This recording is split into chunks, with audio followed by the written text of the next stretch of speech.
It's the Growler with TD-INT. Here to analyze for you today. From Growler Bed to Jay's Got Stats. We hope you enjoyed this episode of the Growler Podcast. All right. Welcome into the latest edition of PD&J here on the Growler. Paul Inner Jr., Jay Morrison. Excited to be with you, kicking off a new week. But we are joined today by our great friend of the program, Charlie Goldsmith. Charlie, what's up, buddy? Thank you for not having me sing the theme song. I'm doing well.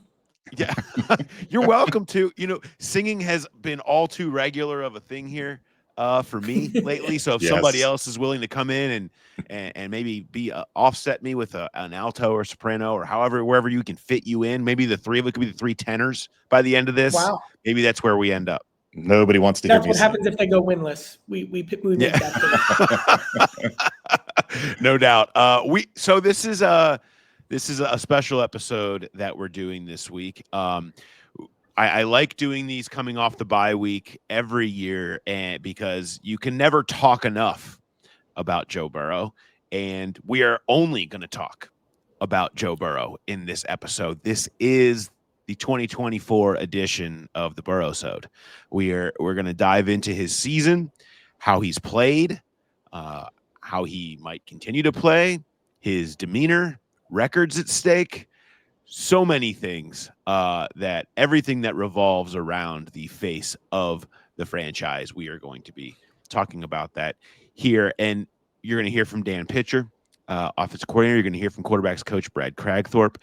You're going to hear from Derrik Klassen, who is a co-host of the Athletic Football Show with Robert Mays, who does a ton of work on QBs and has been talking a bunch about Burrow, and great stuff from him. All of that coming your way. Jay will have stats. We'll run past our boot. We'll do predictions. We do it all. We're going to do it all here for you. All things Joe Burrow, getting you ready for the last 6 games of his season. It's going to be fun. We've got a lot to get. You've got to kind of start by just setting the scene of how good he's playing, Jay.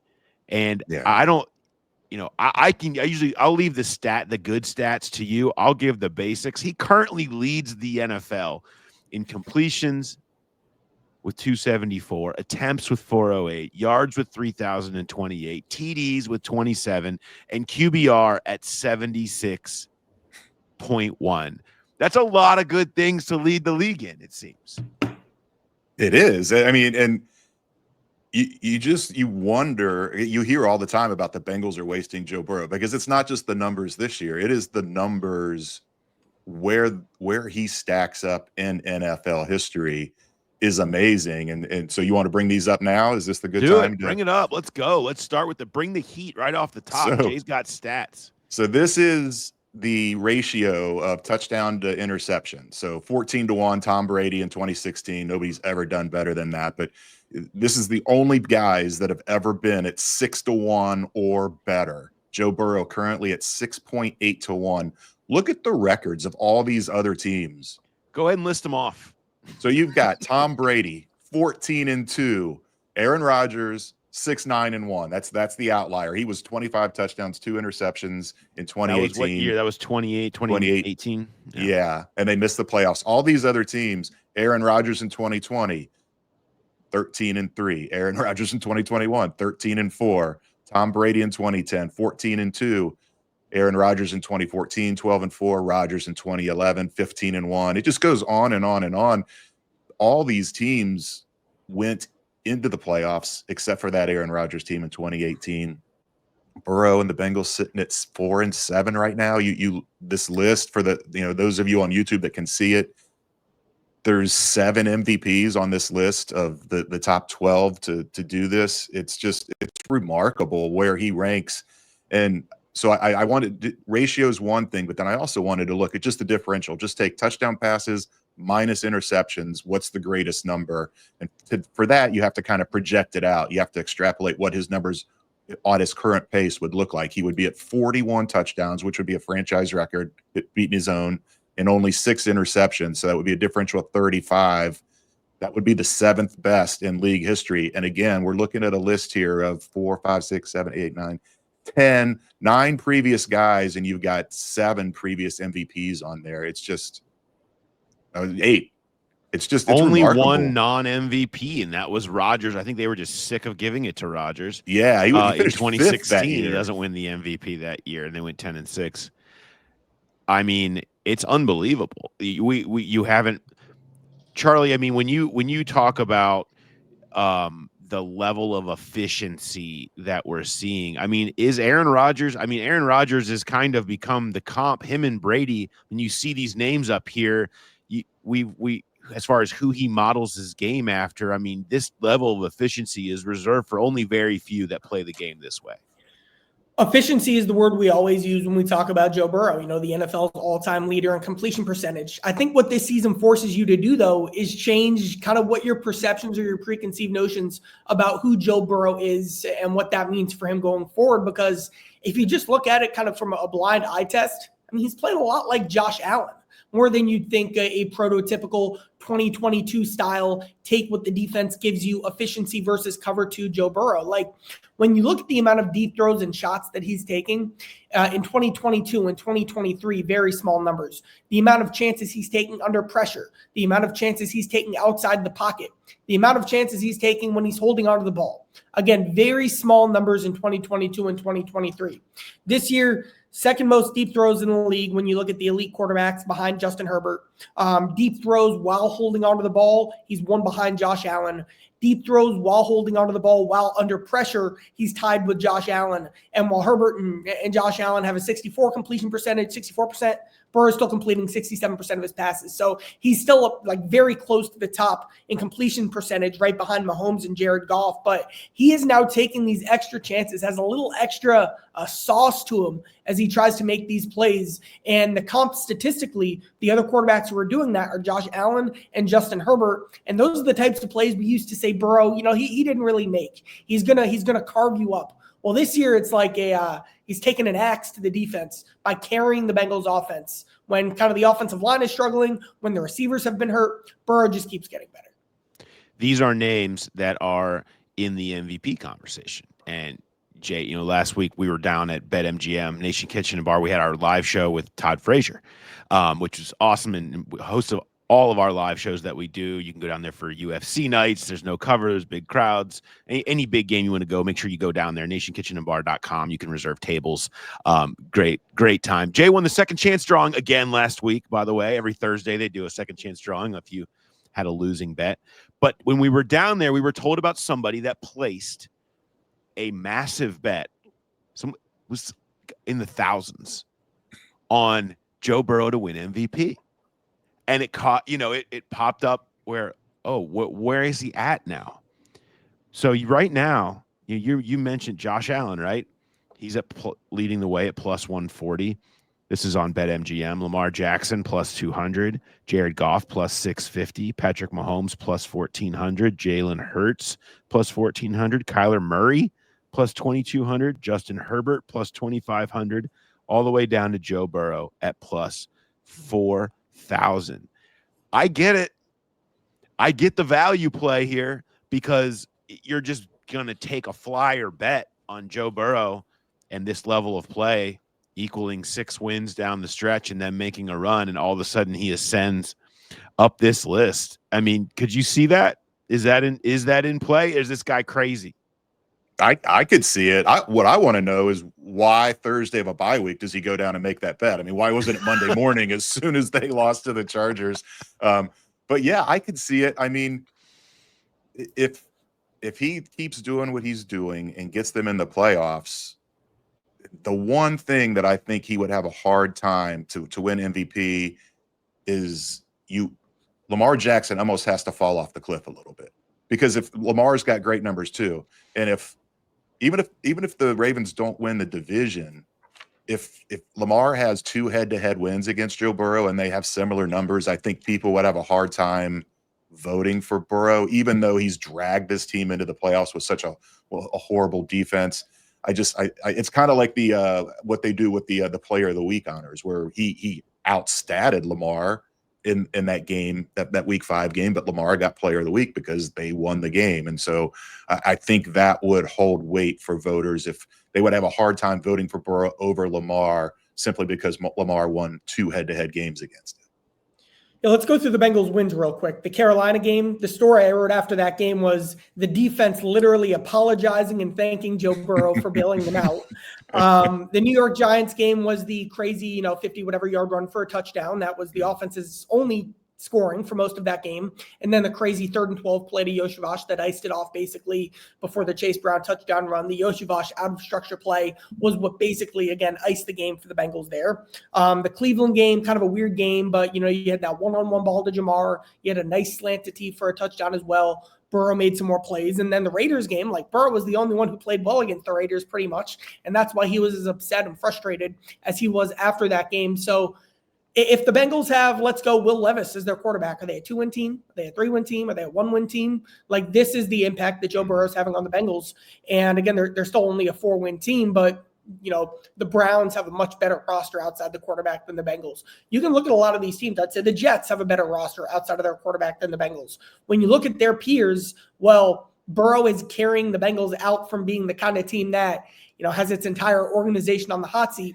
That's how valuable he's been. I don't think because they'll be out of the playoffs, most likely he'll get into that MVP race really, but he sure is playing like an MVP, and I'd have a hard time finding a more valuable player for the organization right now.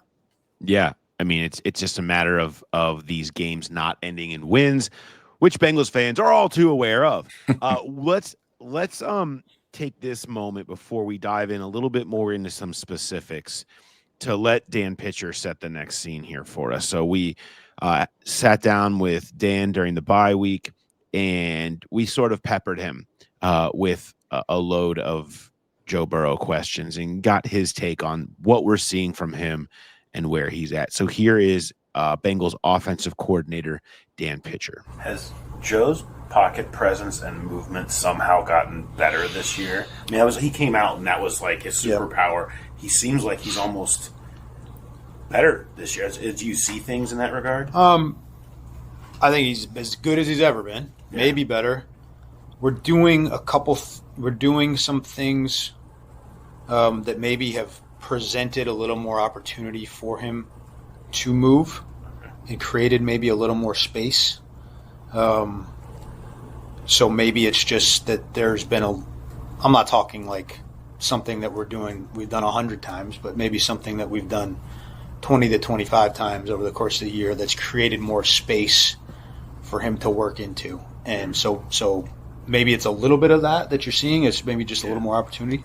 But yeah, certainly he's been great at that. I mean, specifically climbing into traffic, it seems like, and just a willingness to, whether it's taking the hit or finding that space, willingness to go forward. I mean, is he gotten even more comfortable in that regard in some of those spaces that you've created? I think so. I think one of the things that was always an emphasis for me in that room, coaching that position, and I know it's continued, is talk about playing the game downhill.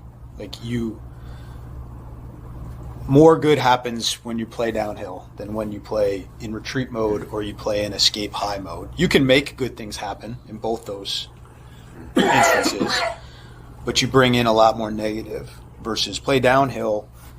That brings into play your ability to use your legs, which he's done. It brings into play the defense feeling that threat from you and having to react accordingly, and that's going to open up windows to then throw the ball down the field. So, he's doing a great job.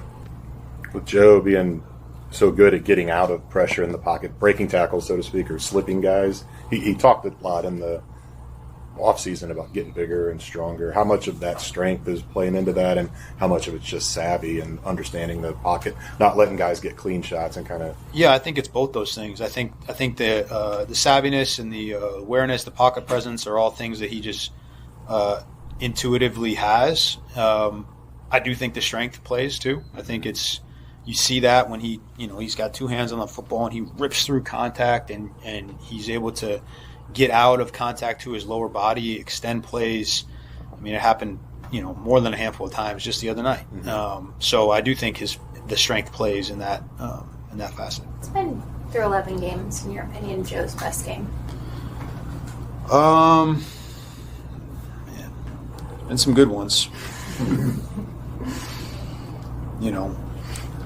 Both Baltimore games obviously were outstanding.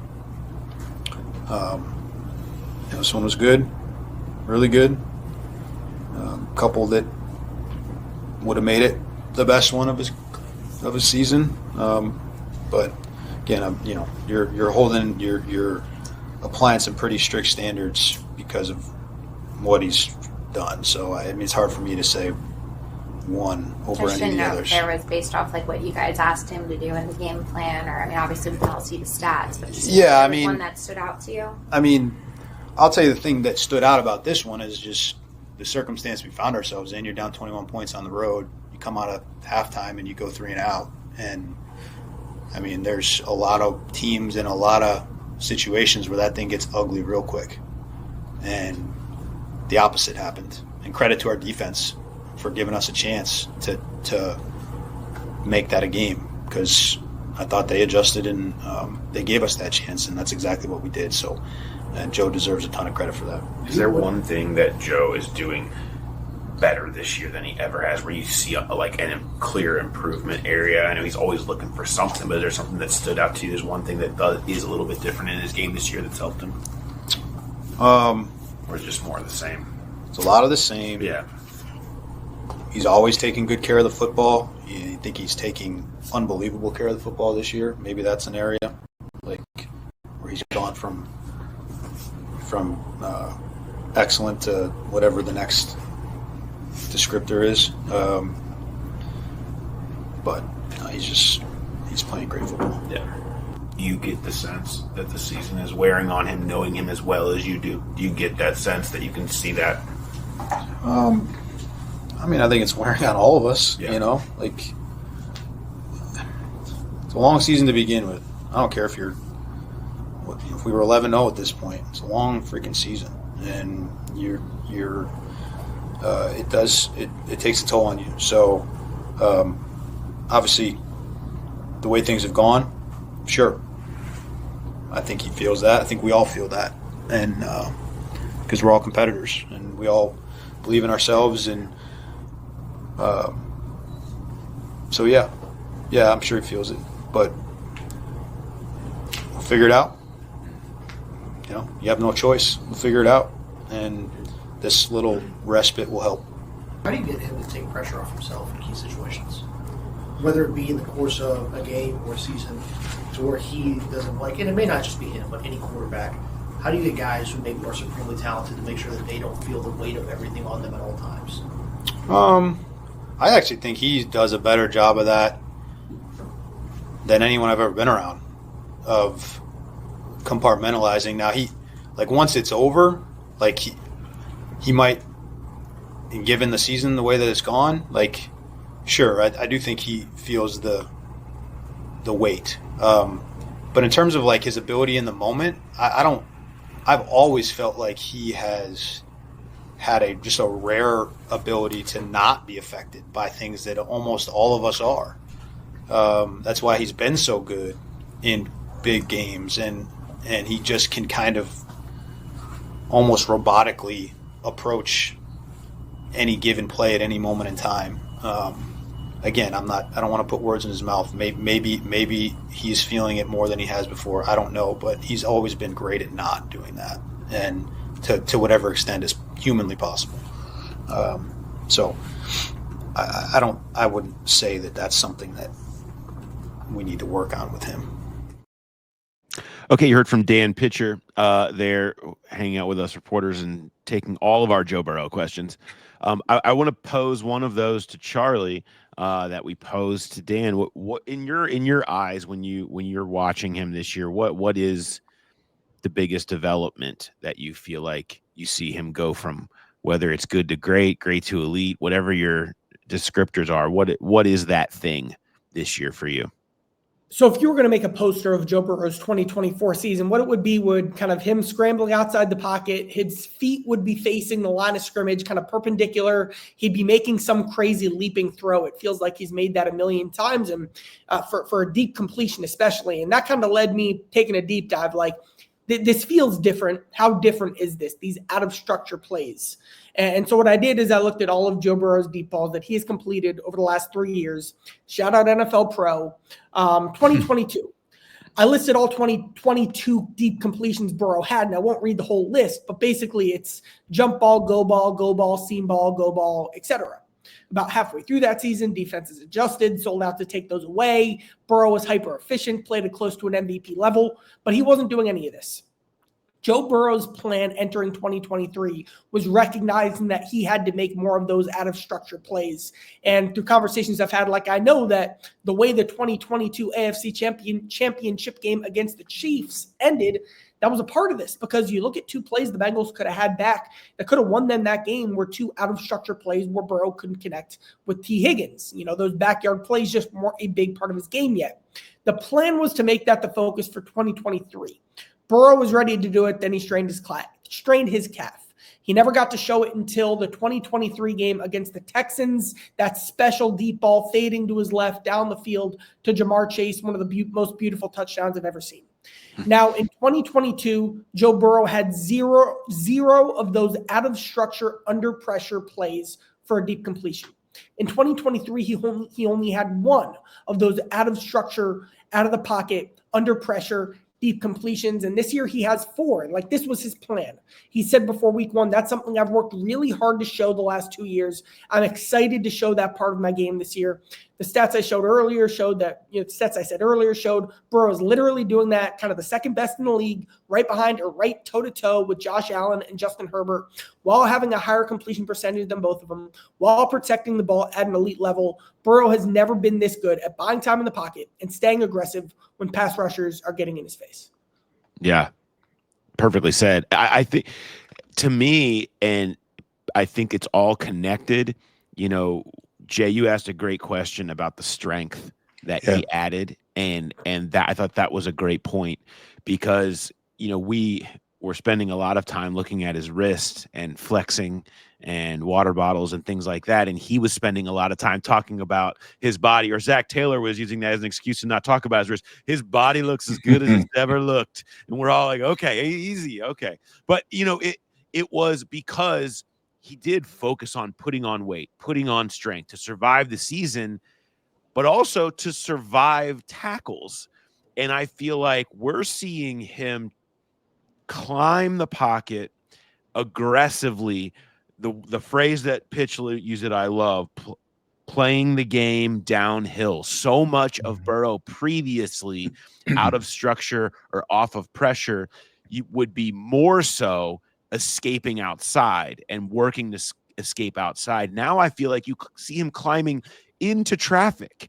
Now he does that a lot, but I feel he's willing to throw over top. I mean, the Chargers game, there's a ball. He kind of throws a jump ball over top to get a ball out to Chase Brown. He's off platform into traffic, playing downhill at a much higher rate.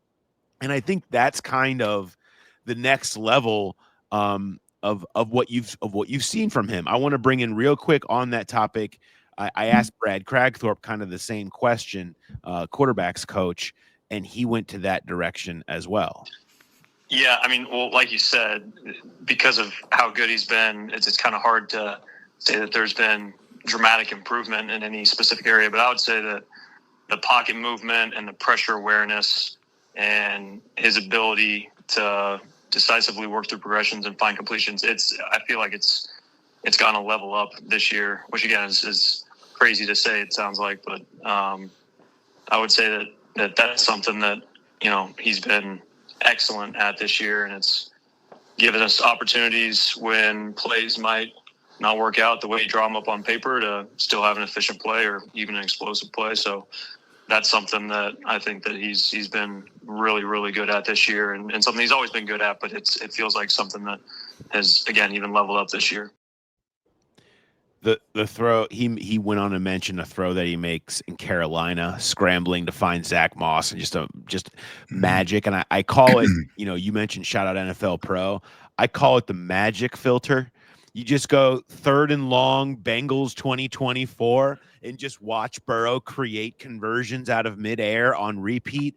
I mean, that is a special skill. And, they're as good as anybody in the league on 3rd and long and finding conversions, primarily because of that. Just the Burrow magic factor is even elevated even more this year.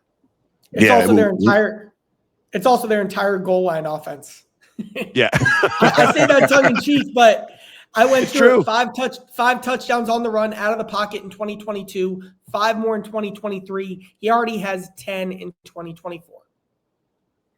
Yeah. So what you were saying, Paul, about the 3rd and longs, I know we're going to get to it later. That is one of my favorite plays, was a 3rd and long that he had this year. But the reason I asked Dan that question about the strength is because we've seen him do that in the pocket before, but it's been more slippery and kind of just avoiding guys. And everybody thought about the strength that he put on was so he could better absorb the hits that he knew that were coming. And I'm sure that was part of it, but it's not quite Ben Roethlisberger level where you see guys just bouncing off of him all the time, but it does happen. Guys have gotten clean shots on him or look like they've had him wrapped, and he's been able to get out of those.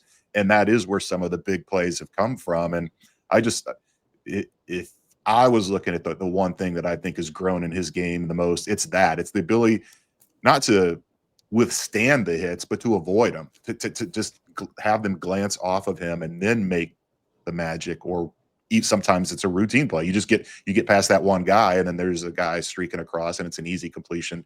It's not like he's scrambling for his life. But you look back at that San Francisco play last year. What was it? A 10 point something second time to throw, and he was just serpentining all around, and nobody was really getting a shot on him. But there's been games this year where they've looked like they've had him wrapped up, and he's spun out of it. Guys have bounced off of him, and I do think that is a big improvement this year from what we've seen in the past from him. There's no doubt. So we see all of this. The one thing other that also I want to point out, and this plays into all of this, is what do we hear so often about Joe and the concern about him? It is, he's taking so many hits. He's getting beat up. This line stinks. And he is actually at a career low sack percentage. People might not realize that in terms of sacks per drop back. I mean, yeah, you see it. They're throwing more. He does lead the league in attempts, and that's who they are. That's who they want to be. But in terms of actually getting sacked for every time he's back there, and think about how many times, he has been coming from behind and had to be forced to throw when everybody knows what's coming, which is a big, the problem with their offense being so pass heavy is you just have edge rushers and defensive linemen that are just pinning their ears back waiting for it. But for that to be the case so often, and his sack percentage to be at a career low by about a 0.5 percentage point, I don't know that people would realize that. That's also to his, improving in terms of pressure to sack percentage and being a lot better at wiggling out of all those things that we've kind of been talking about. Part of this is the fact that the one maybe negative thing I'd say is Burrow's confidence in the line or trust in the line, that has showed up in specific situations. I think of the New England game. I remember happy feet was a term used there. There were some moments in the at Baltimore on the road early on against the Chargers as well, where, teams keep beating Mims on an inside move, or the same twist with, Kappa or versus Kappa and Mims keeps leading to pressure. Karras hasn't had a standout year. Volson hasn't been as good either. So all of that has created some new hurdles that Burrow's had to overcome playing behind his worst line since 2021 probably. And one thing I would say maybe towards the negative side of the scale is maybe even hanging in there a second longer on some of those important plays when you say you get an unexpected blitz or something like that. But certainly the good is outweighing the bad by 1,000,000% as he creates these incredible plays. We will get to some of the room for improvement in a second. But first, I want to talk to you guys about future fans. I got to talk about future fans. You want to teach your kids how to play football first, turn on the Burrow tape and just say, go try to do what that guy can do, because that money would really help our family, right? Start there. Then pull out this game, future fans, which it is awesome. It's great because it's like a week or two long activity set. There's a bunch of boxes in here. Kids love unboxing stuff. There's a story that takes you through, and you kind of can learn the basics of football, but not by learning football, by parallel learning. So they have these these little ropes that are in circles and bean bags that have 4 numbers on 1, 2, 3, 4, and you toss them and you kind of play that little game to learn about kind of how downs work. It's just an unbelievable way to teach your kids how to play. My kids learned how to play football. Now my oldest is looking like Boomer Esiason, like no joke, ripping left-handed shots at me and telling me to run go routes. It's unbelievable. They're actually, and they're created by somebody from here who, after the Bengals Super Bowl run, was kind of motivated to want to share that with their kids more. And so they're Growl Pals. It's a super unique way to teach your kids, and it works. It's only $49.99 at futurefans.com. You can use the code Growler and get 10% off, or you can grab it locally in my hood at King Arthur's Court in Oakley, and you can unlock a lifetime memories with a kid in your life. I've taught my youngest, who is now 5, but really 4 on up. It works perfectly for them, and it's a great way to get them to enjoy the game with you. Or maybe you're like, I'm not going to subject them to Bengals football. I'm not going to do it. I'm not going to teach my kids to like the Bengals right now because I'm in too dark of a place. So on that note, I had to go negative to get this to move us over here. Let's talk about room for growth, which is a weird thing to talk about because it's hard to find how Joe Burrow could be playing better at this point. Jay, I'll kick it to you. Where do you see it? Where do you see as the next level for number 9? I'm a little conflicted here. Because Joe has said this, that he could be better at it. I just take the performance out of it and go to the demeanor side of it. And maybe the teammates need to see that. Maybe they do need to see how frustrated he is and realize, hey, we need to step our game up. But I do think that they might be better served if he's not looking so angry, beaten down, whatever it might be on the sideline. The camera catches everything. I don't know how much the players are actually paying attention to that, but I think that's something that he can carry himself a little better in those regards. But again, like I said, there's a little bit of a conflict there because maybe that works. Maybe that gets guys to be like, look, he's really pissed off right now because he's playing out of his mind. We're not pulling our weight. Maybe that does give guys a little extra juice, but it's just something that I think that most people would prefer not to see that kind of emotion shown and be more stoic on the side. Like fire is one thing, but the beaten down, that just look of defeat, I think that's something he needs to get a little bit better at. I thought his demeanor was never better than after the Raiders game when he was pissed, right? Yeah. I don't have a problem. I'm with you. I don't have a problem with pissed. Like, I don't have a problem with being like, that's not good enough. I'm mad because that's not good enough. I think he needs to be that more often. His demeanor was never worse than it has been in some of these other games where he's looked like a sad sack sitting there, and they just get that shot of him sitting on the sideline, like just absolutely just beside himself. Like, I think there's a very small difference. And that's something that he needs to navigate and understand how his body language affects everyone. His attitude, the things he says, he knows that. The way he interacts with people, he knows that. But I think he might need a better feel for how, particularly the sad sack, my puppy was just kicked and tossed off the top of this bridge look on his face that he gets sometimes during these games. It is. I mean, that's a big part of what the team needs, and they just so much anymore, more so than ever, look to him to set the tone of how they should feel. And if he's mad, then that's good. But if he's sad and like beaten down, I think they get beaten down, and then you can feel like them under their breath. Maybe if Joe Burrow's beaten down, questioning things, maybe I should be questioning things. You start looking around, and I think that does have a ripple effect in game and things like that. I remember in April, I did a story on like the leadership drain that the Bengals have had. All the former captains who are now gone, and I asked Hilton and Orlando Brown and Ted Karras, Sam Hubbard, how do you guys feel that? And the first thing everyone said was Burrow. And it already was Burrow's team, but there was a part of Burrow too where like he was the underclassman, to kind of make a metaphor there. Like he was looking up and respectful and maybe in some ways, letting, Tyler Boyd or Joe Mixon be those, DJ Reader, be those rallying voices. That's what we saw for 4 years, for the first 4 years of Burrow's career. Well, what you're seeing now is Burrow taking a lot of that on his plate, kind of by default. And I think he's more than willing to do so as well. But like, it reminds me of the Lou Anarumo conversation. We're talking a lot about how, like, well, what version of defensive coordinator, what version of Lou do the Bengals need right now? Do they need the crazy scheme? You know, what worked with the veteran guys might not work as well, you know, with your younger guys that are stepping up into a different role. So, like, Burrow kind of has to do this as well. Like, and it's a game that most players don't have to play. It's kind of a coach's thing, is what tone do I have to set to best reflect and impact the state of the team?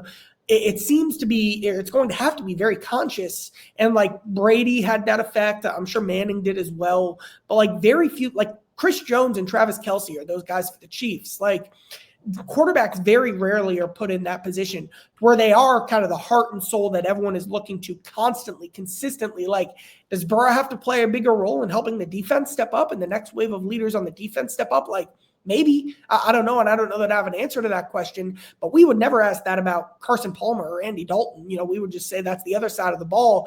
That's the amount of pressure and responsibility that Burrow's facing. And credit to him for recognizing it early. It's not as though the coaching staff went and said, hey, we need this out of you. He just, I think he brought it up on his own, even in a press conference, where I need to be more vocal and I need to pick those spots. And it's not really ever been me. And that is a big part of being a leader, is being yourself, being true to yourself and authentic, and not trying to present something you're not. But he understood that. I can't remember what week that was when that discussion was happening, by week 4, week 5, somewhere around there. But he gets credit for recognizing that, and that he has kind of set that tone and been more vocal about it. It would, you know, what was the game recently? Oh, getting ready for the Thursday night game. We're quit celebrating this and get your bodies right and get ready for Thursday night. And they went out and played a really good game. It was another loss, but those are the kind of things that you do. You see growth from him that is off the field stuff. We've focused on the stats and the pocket presence and all that, but that is another area where he's really stepped up this year. And he's learning to. He's growing into that. I mean, right. And so you give some grace to somebody who is pushing himself in that way, is not going to be perfect at it. And he's, you know, we know anything about Burrow, he figures out something he wants to do and he gets better at it and better at it. It's like he's playing. This is like chess, but for motivating a football team right now. He's working on his game right now. He's working with the rooks. He's working with the queen. He's like, I've been working on my queen game. Like you can feel him trying to be that and doing that more and picking his spots more. You can kind of see that. And I think he's just learning some ways that he can fail by looking maybe a little too beaten down sometimes, or not having, you know, the more upbeat, you know, view of himself and view of the team, that maybe understanding a little bit more when they need that in game or immediately in post game. That's, you know, you heard Pitch say that though, right? Like it's so hard immediately after the game. Like he's gonna feel that. You can't hide how pissed off, and when you're that type of a competitor, what you're gonna. I don't fault that necessarily. I get that. It's the fact is, and I thought it was interesting him saying that he might be the best I've ever been around. And Brad Kragthorpe talked to me about this too. He's so process driven. Once they get out of that, once he pulls himself out of the loss, being able to go into the process and get back into it for the next week and start working the next math problem, I feel like is really what does make him a perfect quarterback to get better as the season goes along, and the team to get better as the season goes along. It helps everybody be week to week if you don't get caught up in the emotions once you get out of that game. And so I just, you know, you can see his ability to do it. And I think all the different dynamics of that are really fascinating. Off-season prediction, you know, because we've talked about Burrow doing more of this year. Kind of it's been on the fly. Like, I don't know that any of us were expecting to be analyzing Burrow's press conferences this much and these speeches and that kind of, like, right. So it's kind of a story of the season.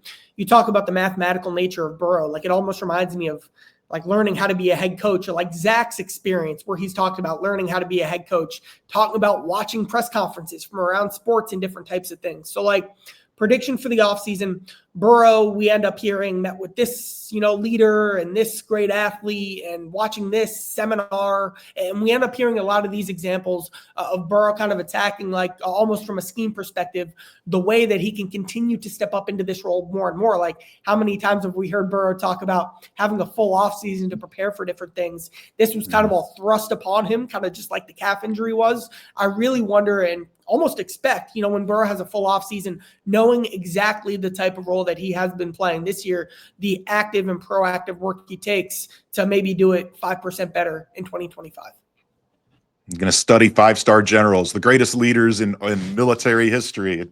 Yeah, that'd be great. We give him like quoting Patton. I need that in my life. All right, let's ask the question that is asked often and brought up often in regards to room for growth with Joe Burrow. Is he clutch?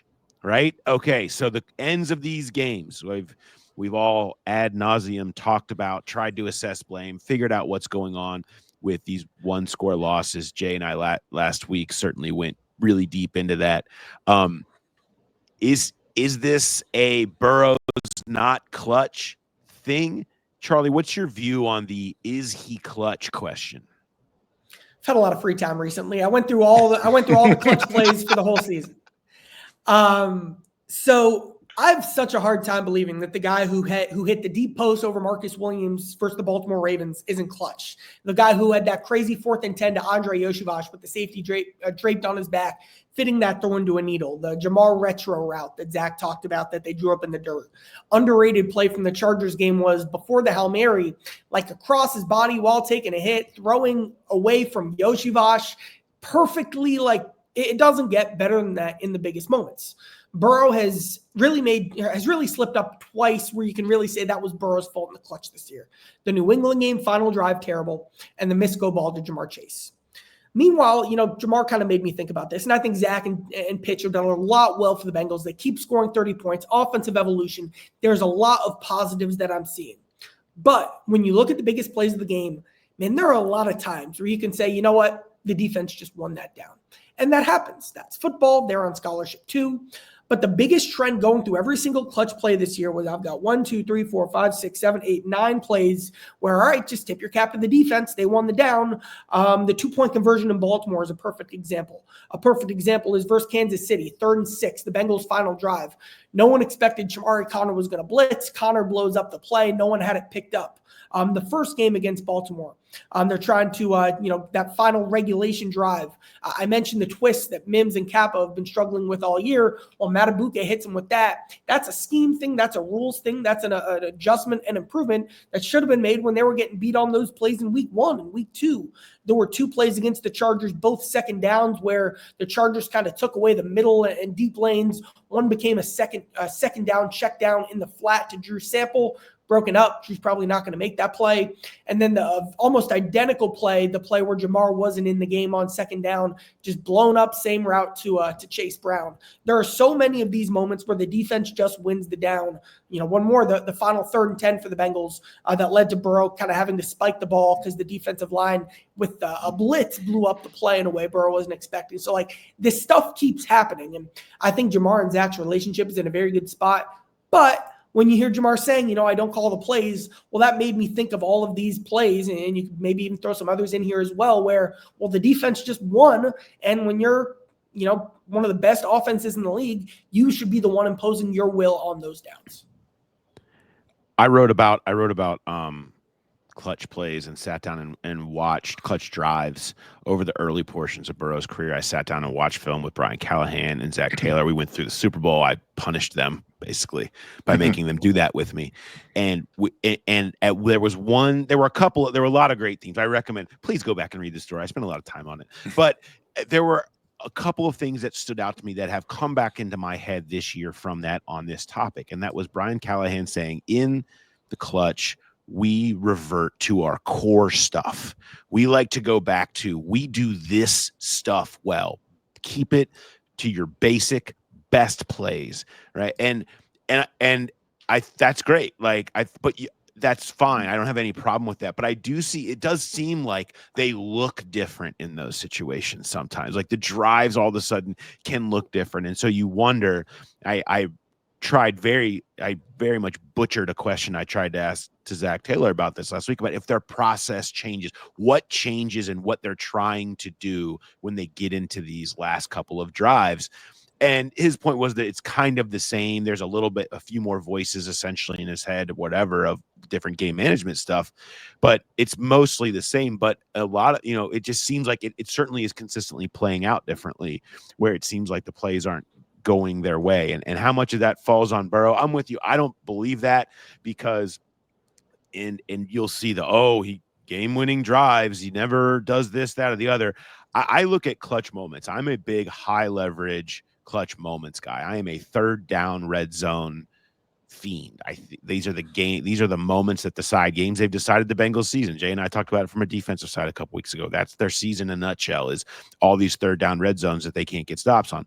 This Burrow has been unbelievable in those downs over the course of his career. Unbelievable.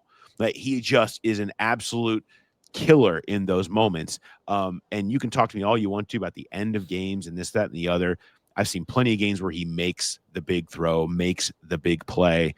And, I don't think that's fair to hold against him. But after this year, it's going to enter the conversation, whether right or wrong or fair or not totally his fault. It's going to enter the conversation more about him because of their record in these games, even though that hasn't been the case in the past. And figuring out, maybe solving the riddle of why things are going differently at the end of these games for them is something that they do need to dive a little deeper into. And I think it is the room for improvement, whether it's on him or not. You need to see more drives that look like the one at the end of the Ravens game, and less of the ones that look like the ones where they had to give the ball back to Patrick Mahomes in Kansas City, or some of these other ones, Baltimore, where they couldn't quite finish. And that's going to be a difference in maybe where he is going forward. And I mean, what Charlie, that was an impressive list of going through all those, and they're great concrete examples. And I look at it more in the abstract. If you get down to a final drive and they've got to get the touchdown to tie it or win the game, are you looking at Joe Burrow and saying, "Oh, wonder how this one's going to end," as in fourth down stop, turnover, interception, whatever it is? Or are you looking at, yep, he's going to do it? Like when he gets the ball in that spot, I still expect, they're going to go down and get it. And so I think that comes from knowing that clutch ability is there. And you're right, Paul. It's not just end of games. It's third downs. It's those got to have it plays that he has delivered way more than in these final drives. And I don't know, maybe, ask yourselves that everybody that's watching is, when they get the ball at the end of the game with one drive to win it, are you expecting Burrow to get it done, or are you expecting it to fail spectacularly? And I think most people still believe, yes, this guy is going to get it done. I don't. You don't? I've seen enough of it this year, and I think that's a team thing. I mean, how are you not, after what you've seen this year, when they're in those moments, saying, well, how's this one going to be diabolically heartbreaking, right? I mean, that's just kind of feels like the way things have gone. And I don't, you're almost a little surprised when it does half the time, because, and I'm speaking on all sides of the ball, the defense plays a bigger role in it than not, because you have seen Burrow come through in a bunch of these spots. But I wonder, like, the conditioning, when he's never, I mean, I guess his rookie year he lost, right? But I think he could logically explain that of, Peyton Manning threw 1 million picks and there's history there. It takes guys time, and I'm learning and I'm getting better and I'm a rookie. We lose, we're rebuilding, right? This is the first time he's really lost, and I wonder how he'll handle that. I don't expect his confidence to be shaken, but I wonder what his reaction to that will be once we reach January and February and he has time to sit in it and think about how he wants to approach it going forward. And I think that'll be a really interesting topic of the offseason is how this year sits in him and how he tangibly wants to change that. I do believe when you're assigning blame, like there are so many of these plays where Burrow I don't know, maybe he did. He could go up to whoever he wanted to after and say, what the heck do you want me to do? What am I supposed to do in this situation? Like, I won't keep listing examples, but like the huge second down Andre Yoshivas drop against the Chiefs, that was really the deciding play of that drive. Alex Kappa getting pancaked on the 2-point conversion. I've got a whole section of offensive line, specifically on the interior, mistakes here that show up in the biggest moments of the game. Like those are so critical. One more thing too. Throw the offensive line into this, throw the run scheme and Zach and play calling and all that kind of stuff. Their inability or really lack of any confidence in the power run game when it's time to win the game when they're up. Like against the Chiefs, they keep throwing the ball. Against the Panthers, they had to keep throwing the ball. Against the Ravens at home in overtime, they had to keep throwing the ball. Now, I would throw the ball with Burrow too, but your lack of even the threat of the run game restricts what you can do. And then on top of that, when you put Cody Ford in the game, like that package has just never worked. So a lot of what you're seeing about the power run game in those moments has really held the Bengals back. Again, not much Burrow can do there, but another example of where the operation as a whole has to be cleaner. And that power run game I just don't see them going to that even if they are in position we're down the stretch in these 6 games, because I think there is some trepidation in putting too much on Chase Brown. And they're so worried about now that you don't have Zach Moss and you don't want to put too much wear and tear on that guy. And they view a lot of these passes as an extension of the run game where they know they're going to get completion. They know it's going to keep running the clock. And Chase Brown is not the kind of guy that is just going to power it in there. And the 4-minute Ryan was so good at that. It just, you knew he was going to, even everybody in the stadium knows he's going to get the ball and he's still running for 4, 5, 6 yards. So I agree with you there, Charlie. I don't think that's going to be a part of them going forward, even if they're winning games and taking leads into the fourth quarter, that they're going to ride Burrow's arm in those moments. And it's cost them several games this year. It has. Yeah. All right. On that note, I want to bring in from the Athletic Football Show, Derrik Klassen, who does an awesome job with Robert Mays and has spent a lot of time watching film of Burrow and breaking him down. And let's bring in a voice that can give some perspective on Burrow and where he's at in his season, how he's playing from a little bit of a broader NFL view in terms of trends of the league and how he looks there. So here is my conversation with Derrik Klassen from the Athletic Football Show. Shout out to everybody watching on YouTube. You can see the Klassen interview over there separate. I hope you're subscribing to the Growler podcast on YouTube.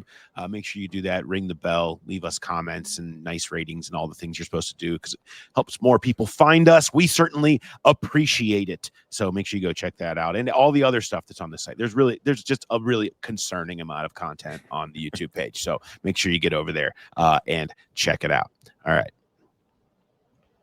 Much thanks to Derrik for taking time to talk with us a little bit about the broader view of Joe Burrow in the NFL this season. All right, before we get into our run, pass, or boot and prediction, I want to ask one last thing for you guys.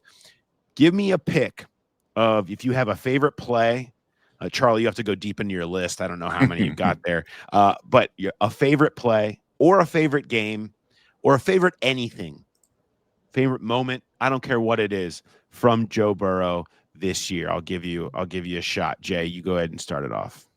Yeah, I don't know about favorite. I guess I would say it was a favorite. One of the ones I thought that was Burrow's best play was in the Philadelphia game. It was a 3rd and 22, and it encompasses everything that we've talked about up to this point, where he drops back. Obviously, you gotta take longer for the play to develop because it's longer routes. They need more yards. The Eagles run a stunt, and the edge comes up the middle, and he's right in Burrow's face, and Burrow ducks him. He moves to the left, and it looks like there's a little bit of a hole to squeak through there and take off running, but he realizes it's a little bit too tight of a hole. He's probably not going to be able to run for 22 yards, so he curls back and runs the other way, and he cuts directly behind Alex Kappa, where if Kappa's engaged with the guy, if he gets knocked back one step, he's going to bump into him and the play's going to fall apart. And then Burrow sprints to the right because the defensive tackle that was part of that stunt is chasing him down with surprising speed for a defensive tackle. And Burrow's on the run, full speed. He's got Charlie Jones that he could hit deep. He's got Yoshivas, who maybe didn't get his head around quite in time, even more open. He could hit him. And he's got Jamar turns it up, and he's running up the sideline. He's got 3 guys he can take a decent shot at and go for the chunk play. And instead, he waits till the linebacker peels off of Gesicki, and he's running full speed and just throws this little soft touch to Gesicki. And Gesicki ends up getting 24 yards out of it. It's an explosive play. It's a first down. Burrow goes barreling into the bench because he's a lot of times when they go run into the sideline, they're just they're waiting for the guy to close, and then they get rid of it the last second. He's running full speed, and he goes flying into the bench. It was a fairly simple play, but it encompassed all of the things that we've talked about so far, just in terms of pocket presence and awareness and getting the explosive, getting the first down, being clutch in that moment. They're up 7-3 at the time. It would have been, they were at midfield, so it would have been easy to take that deep shot and say, oh, it's an arm punt. If it gets picked off, if it's incomplete, we're going to punt. And he made a really smart decision and a really, really good play to get that first down. Charlie, what do you got? My favorite Joe Burrow moment this year is they gave him one off day in training camp, and Burrow spent the day punting. That's him. And then he didn't get another off day for the rest of camp, even though that was the plan to consistently give him off days. My favorite Joe Burrow throw was that Jamar Chase crosser for a touchdown against the Ravens, the one where Chase broke all the tackles, broke over the middle. Great Jamar play. But the fact that Burrow read the coverage look so well, the fact that the defense took away the first window to get to Jamar, then the safety was kind of trying to step up and take away what he expected the pass to be. Burrow held onto the ball for a beat longer, and as he took a hit, kind of zipped it right over or past the, I guess that would be the left ear of the safety, exactly in a spot that gave Jamar room to run. Like the accuracy and precision and creativity there, it's special. And it set his close friend and his teammate up for an incredible play as well. That play to me is what quarterbacking is all about. Having ideas, staying creative, just making it happen when it breaks down, and then putting the people you work with in a spot to show how great they can be too.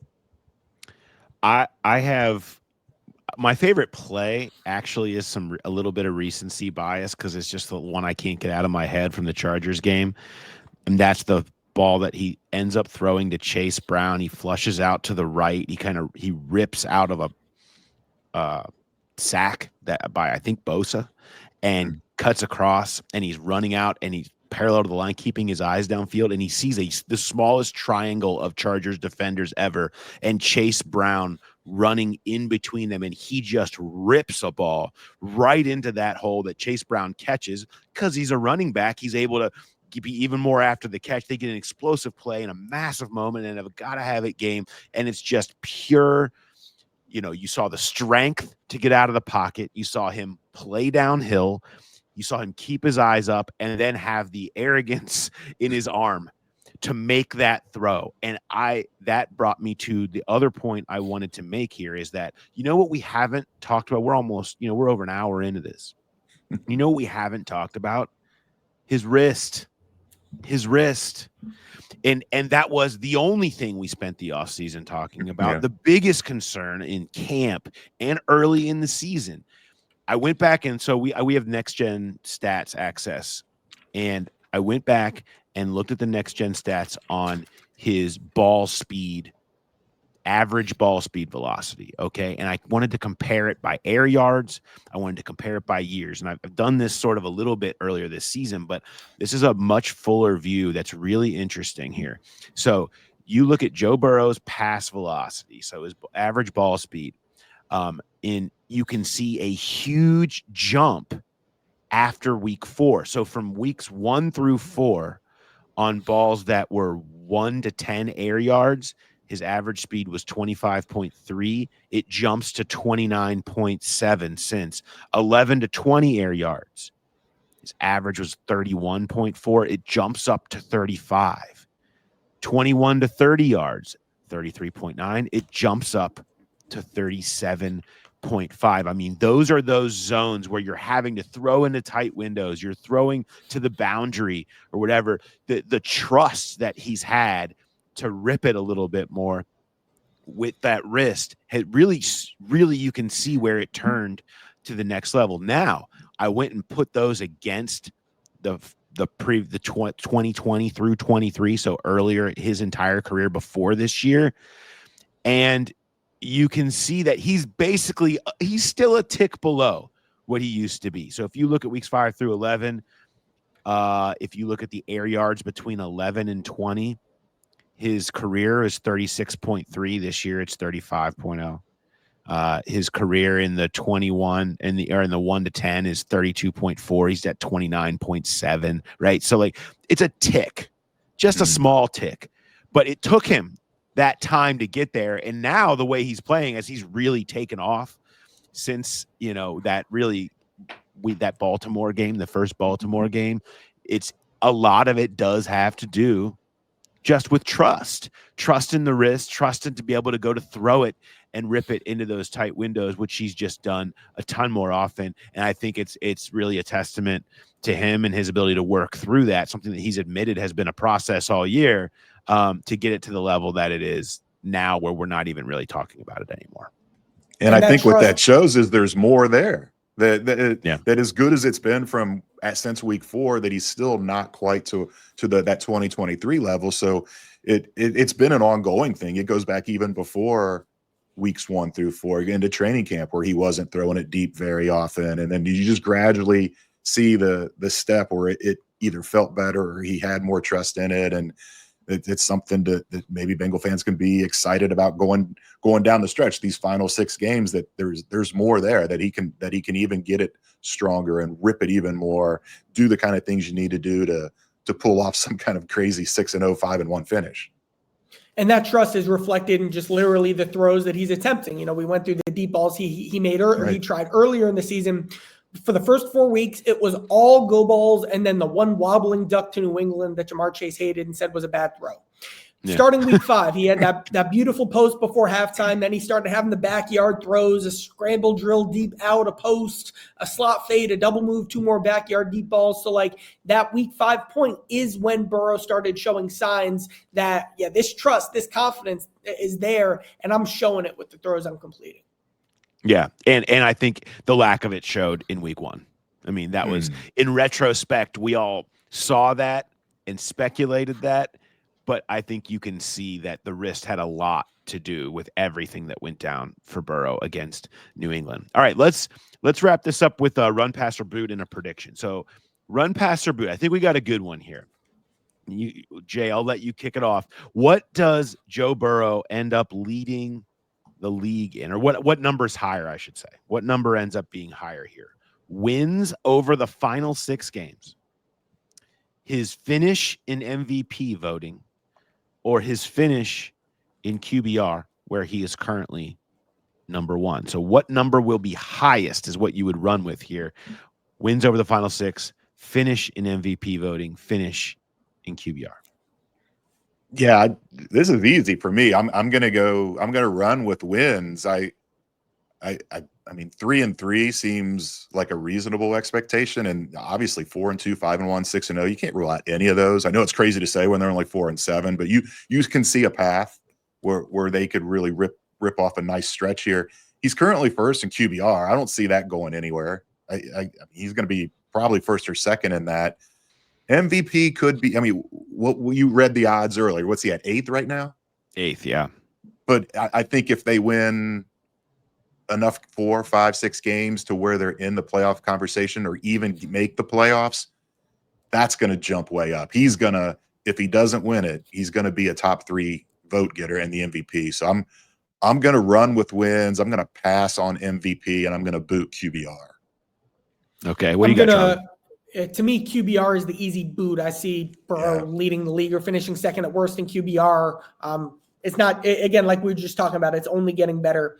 I'm going to run with MVP voting just because I think the Bengals, good question for this week. Are the Bengals still in the hunt section of the graphics on CBS and Fox? I think that'll just carry a lot of weight, despite, as we've said, how good Burrow's been and how it's not a reflection on him. I just think there are enough quarterbacks playing at special levels who are in that race: Lamar, Allen, and Herbert. And then, of course, Mahomes, who is having an interesting season. But, when you look at what Kansas City's doing, you look at the fact that some running backs could get some love that maybe you would expect in the MVP race. So I think Burrow will kind of finish in that 4 to 6 range. I'll have them 3 to 4 wins, but below MVP there, and then QBR first or second. Yeah, I'm with you, Booten, QBR. I think that wins over the final 6 will be. It's funny because they move each other, right? With the wins over the final 6 moves the MVP number. So you got to decide if you think they're going to win or not, and what that's going to end up being. But I'll run with wins, and I will pass on the MVP voting. All right, let's see who can get closest to this number here. So something we can track over the last 6 games of the season. Joe Burrow currently has, what's his yardage on the season? 3,028 passing yards on the season. 6 games left. Let's see who can get closest. Joe Burrow's total passing yards this season. What do you think, Charlie? This is exceeding the pace, but I'm just going with a straight 5,000. I think it's a nice, pretty number. 5K. Wow. I'm gonna hit the 5. I'm looking at it now. Mahomes has done it twice. It's doable. I think they're gonna. I think with the overworked nature that we're seeing with Chase, I think he's on pace for what, 4,600, 4,700 right now. Mm-hmm. I think with the overworked nature you're seeing from Chase Brown, I think they're gonna try to include screens as a bigger part of the extension of the run game. I think he's gonna keep throwing the ball 40 to 50 times because they're gonna keep clinging to the hope that maybe one more game from Burrow can turn this season around. So I decided to shoot for the moon. It's been done. Again, it's been done by Mahomes twice. I'll go with the straight 5,000. 5,000 would require an average of 329 per game. I think he gets one. I think he gets one like 500 in there. That's my prediction. Wow, a 500 and a 5,000. Bold or a 475 claim. or something like that. I think there's going to be one game that goes crazy down the stretch. All right, what do you got, Jay? I mean, they play some bad offenses coming up, but they play Pittsburgh twice. Great defense. Cleveland's still got a good defense. I just went straight. I went back to my algebra class, and I just did the cross multiply. If 3,028 in 11 games is equal to X in 17 games, and you cross multiply, it comes out to 4,680. So I'm just going to say he's going to stay on the current pace. That's a pretty good pace right now, and he'll finish with 4,680 yards. Yeah, I did the same math that you did, and then I added a couple hundred. So we're all kind of all in the same idea. I went 4,880 as my number. Which is, I do think that you're gonna see him continue to lean into volume and make it make a run. That'll be really interesting if the team is out of it, but it is Burrow chasing 5,000 yards would be. Boy, and talk about things you wouldn't have predicted before the season started, is that in a game that means nothing, we're sitting here watching him play the Steelers and wondering if Burrow is going to throw for 5K on this season, which would just be absolutely unbelievable. All right, boys, this was awesome. Thanks so much for diving in with me. I hope everybody enjoyed this episode. I really like doing this. It's one of my favorite things to do, and we you have to, right? We're all just here talking about what matters, right? That's it. And this guy is what matters. And now what will matter is how he feels about how everything goes down in the off season. And that's a whole other episode, right? I had the video that has been making the rounds of when Carson Palmer talked at the Super Bowl about how, I don't know, Joe's in an interesting spot. How long will we want to stay around here? Will they do the things? And I tried to ask for things and I didn't get them, and he needs to get them in writing. And everyone's saying I hated Carson at that moment, and I love it now because it actually is what kind of happened. I would debate that a little bit. I debated bringing it into this show, and I was like, no, that's a whole other episode that we have to wait, and we'll pull that thing out once this season is over, and we can talk a little bit more about how we view Joe Burrow's approach to losing and the offseason and the ghost of Carson Palmer that came before him. So plenty of time to get into that. Now back to talking about Josh Newton for the next 6 weeks. Yeah, absolutely. Which I'm glad you mentioned talking about Josh Newton for the next 6 weeks, Charlie, because Charlie is going to be adding into our little network of shows. We're going to be doing a rewatch reaction show with Charlie every Monday. Just a quick little reaction to. We always get together on Mondays and we start talking about where we started on NFL Pro on our rewatch and what situations we dropped in. So we're going to do those, but we're just going to turn the mics on when we do it this time. And so we're going to have those every Monday here for you for the rest of the season, which could involve a lot of Josh Newton. There's no doubt about it. It certainly could. But I'm looking forward to doing that with you, Charlie. It's great to have you on board doing some stuff with us here for the rest of this season. Will be an absolute blast. All right. Thanks, everybody, for your time. It was awesome. And we will talk to you next time. Have a good one.